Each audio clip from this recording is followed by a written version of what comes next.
This is the same beat, right? Just different BPM, different pitch, different drum feel, but it's the same song, right? So this is version number 1. Right? Version number 1. Now let's hear version number 2.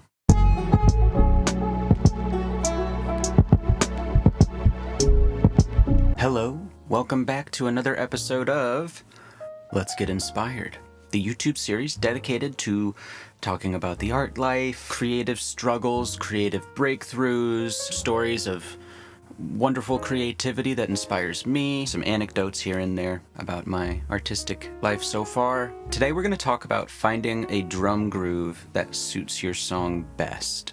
So if you watch my live streams, or if you watch my beat making videos that I post to my YouTube, especially the last one, you'll notice that I am constantly changing the tempo of my beat as I am figuring out a drum groove. In most cases, I will freeze and flatten any MIDI, make it an audio clip, and this is after I've established an A section, a B section, a C section, or sometimes it's just a A section loop. But I will take the MIDI, turn it into audio, and then I will set the warp mode to repitch for every clip.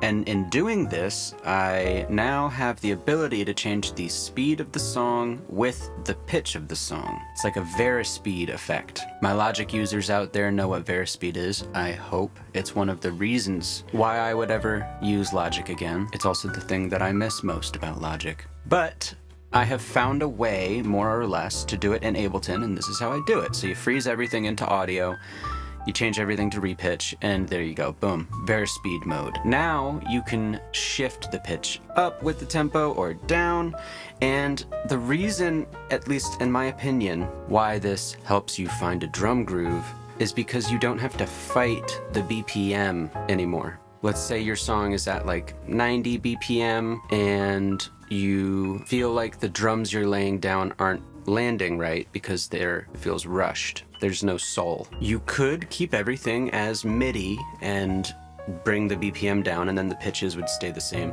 But in my case, I'm not always just working with MIDI. I'm always working with a mixture of audio and MIDI, and the warp modes aren't always on the same page, and of course you could go in and make them all the same, complex pro zeroed out so that you wouldn't really hear any artifacts when you change the pitch. But I would rather commit to an idea melodically and then freeze everything to audio. So now I'm like committed to this sound, right? And then fit the drums into that like a puzzle piece. And the reason why varispeed is like my jam for this kind of thing is because, if there's just something about when you take a piece of music that you've made with MIDI and you bring it down a little bit. Something about that slower sound. There's just something about that. I certainly believe that it's the artist's job to find the drum parts and the other parts of the music to fit wherever. Like, it's our job to make everything gel. But that doesn't mean you have to be stuck at whatever BPM you're at. If we were in the world of tape machines and we wanted to slow the BPM down, this is effectively what would happen.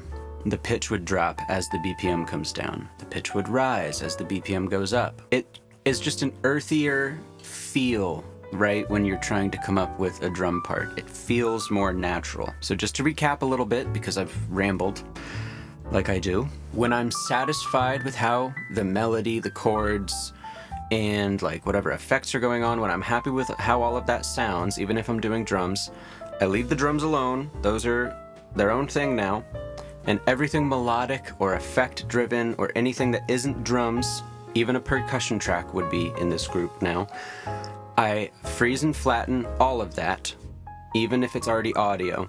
I highlight all of the tracks, freeze, flatten, then I go into the warp mode of all of the clips and change them all to repitch. Then from there, I start messing with the tempo of the song, bringing it up, bringing it down, and I'm just finding out where it feels best. Where does the rhythm have the most soul? Where does it feel the most lively? Okay, so that's like the process. Now I would like to show you some actual examples of me doing this in a session. I want to show you in real time what a difference this can make to the song. And it's simple and kind of dumb, but that's why I want to share this, because it might be overlooked by a lot of people. Okay, so I have this little MIDI thing going, a couple MIDI instruments, and this is what it sounds like.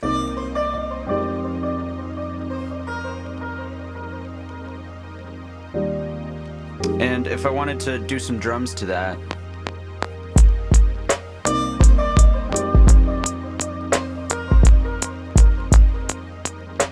to me it just sounds a little too fast. And I want to mess around and see what's possible. So I'm just going to highlight all of these MIDI tracks, then I'm going to freeze them, and I'm going to highlight each clip, turn the warp to repitch. Now whenever I change the tempo of the song, it'll change the pitch of the tracks in accordance with the BPM.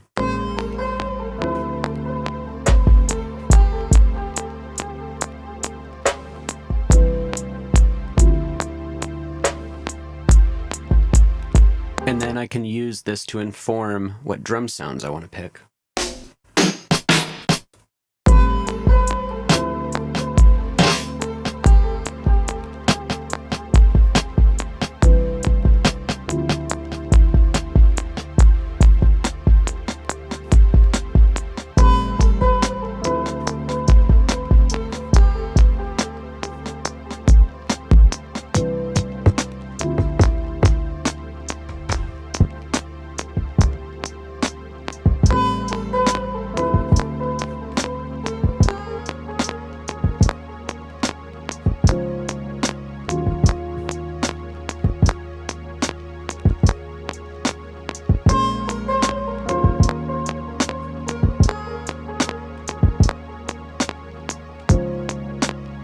Might be a little slow.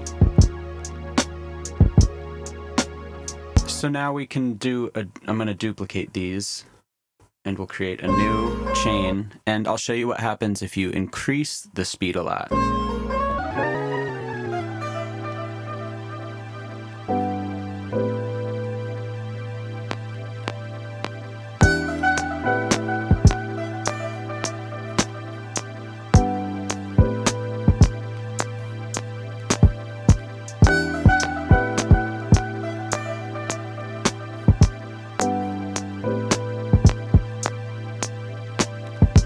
And if you forget to add an instrument, like right now I kind of am feeling adding a bass, you just click on whatever clip you froze and it says 84 BPM is the original BPM. So we just make the BPM of the project 84.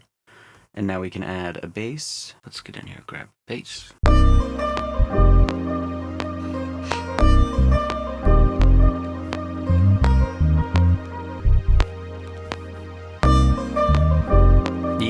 And then now we just freeze and flatten it on its own, change it to repitch, and now we have a bass in there with everything.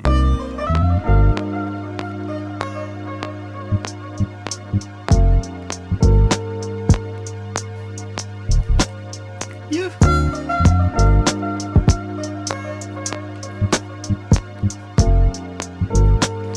So yeah, we changed the BPM and the pitch to find the soul. And on, we can just keep going. Group the melodic things, group the drums. Change this chain to the group. Put a side chain on the melodic stuff that goes to the drum group. Put a big fat compressor on the master bus.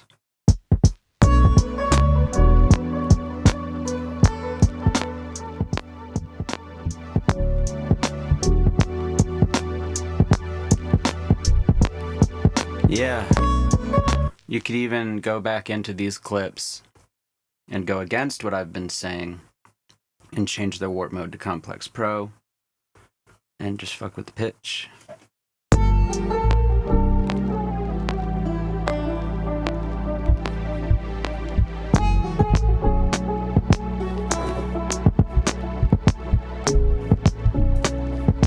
So now just to show you the difference between, this is the same beat, right? Just different BPM, different pitch, different drum feel, but it's the same song, right? We just changed the BPM to find these two different versions. So this is version number 1.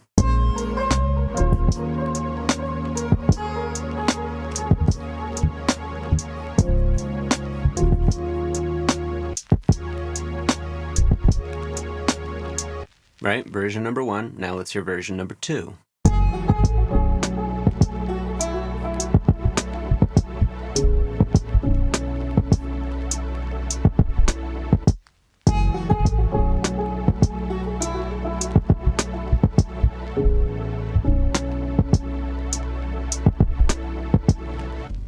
So yeah, hopefully this has shed some light on like why I do that. It's a trick that I picked up when I was using Logic before I switched to Ableton 6 years ago. I was always obsessed with Verispeed, and the nice thing about Logic's Verispeed is that it will take your MIDI into account, so you don't have to freeze and flatten audio left and right. It'll just treat the whole project like it's all being fed into a tape machine, which is super dope, super advanced stuff. It'd be cool if Ableton had a feature like that, but it doesn't, and I feel like the spirit of Ableton is just to make stuff work for you however you can, so it's not really a big deal. If you have any questions, please feel free to reach out to me either here on my Instagram or on my Patreon.